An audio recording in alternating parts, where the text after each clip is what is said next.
Hey everyone, welcome to the Meta Report. Today, we're having a quick look at a small but impactful itemization change that has been happening in professional matches recently. I'm talking about Abyssal Mask being purchased by tank support in some matches.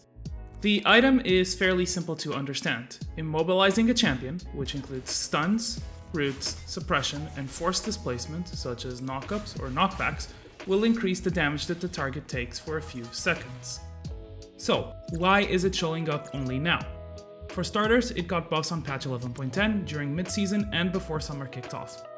It's giga broken then. It is like, if you can get the goal for this as a support, usually I go second item, you can't go first item. It is so darn strong on a CC support. Health was increased by 50, damage amplification is now 15% instead of 10%, and affected champions now take extra damage for 5 seconds instead of 4.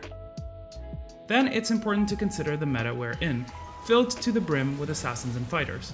Games have been quite bloody, as well as skirmish and teamfight heavy.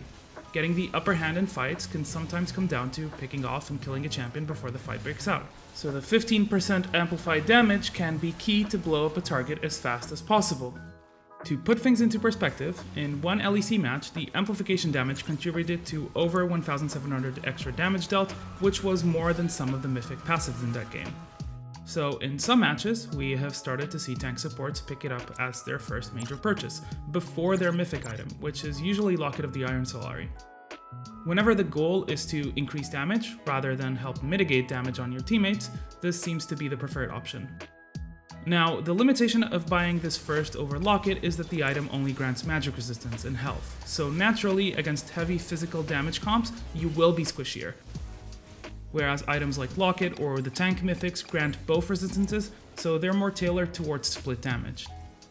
Currently, however, there's plenty of Gwen, Rumble, Akali, Sylas running around who all deal magic damage, so running into heavy AP compositions isn't uncommon. So, who is it good on? Any tank support that can apply the passives, such as Nautilus, Rel, Alistar. But the real highlight is Leona. Not only can she apply it with 3 different spells in her kit, her Q cooldown is 5 seconds, which matches Abyssal's.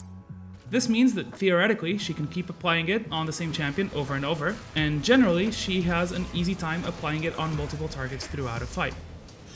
Anyways, that pretty much covers it for the buffed Abyssal Mask that is showing up.